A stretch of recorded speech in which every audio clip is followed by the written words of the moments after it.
Yesu alikuwa akiomba mlima Olivia kama kawaida yake.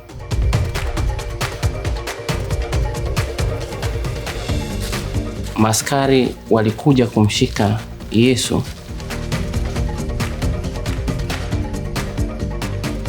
Wakamfunga na kumchukua na kumpeleka kwa Pilato aliyekuwa liwali. Basi Pilato akauliza kundi lilokuwa limekusanyika, ni hukumu gani iko juu yake? Kundi likajibu kwa sauti likisema, huyu mtu ni mhalifu na anafaa auawe.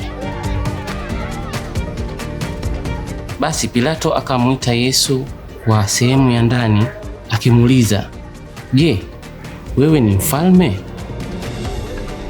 Yesu akajibu, ndiyo, mimi ni mfalme na nimezaliwa kuja kushuhudia ukweli wa Mungu, na kila mtu anayenisikiza na kusikia ukweli apate kutii sauti yangu. Basi Pilato akapeana amri kwa maaskari wamchukue Yesu na wampige.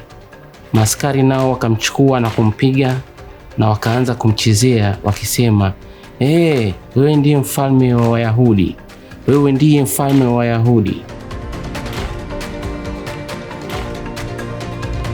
Basi Pilato akamrudisha Yesu tena kwa kundi lilokuwa limekusanyika na akawaambia kundi, tazama, mimi sijaona hatia kwa mtu huyu na siwezi kumhukumu na kitu chochote. Basi kundi likaanza kupiga nduru na kelele wakisema, asulubiwe, asulubiwe, asulubiwe. Hivyo basi Pilato akaingiwa na hofu kuu moyoni mwake, akampeana Yesu kwa kundi ili waweze kumsulubisha. Hivyo basi Pilato akasema, kifo chake kiko juu yenu, mimi nanawa mikono kwa jambo hili.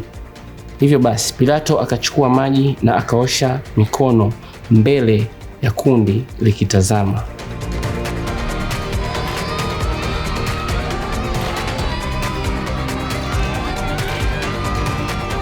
Hivyo basi maaskari wakamchukua Yesu wakampeleka kwa mahali kwa kusulubishwa.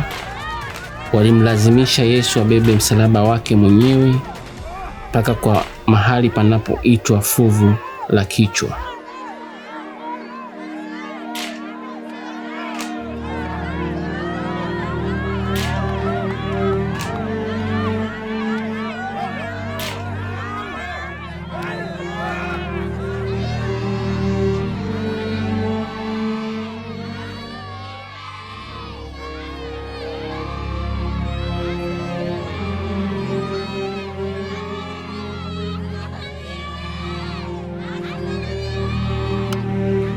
Ndipo askari wakamgonga Yesu misumari mikononi na miguuni hapo kwa msalaba, wakamsulubisha.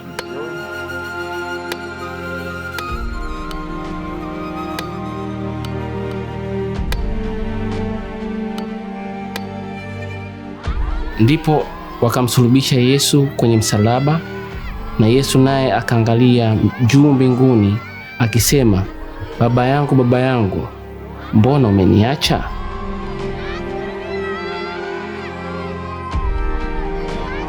Kisha Yesu akatazama chini na akaona kundi kubwa lililokuwa limemsaliti, na akasema, Baba yangu, wasamehe, kwa maana hawajui wanachokifanya.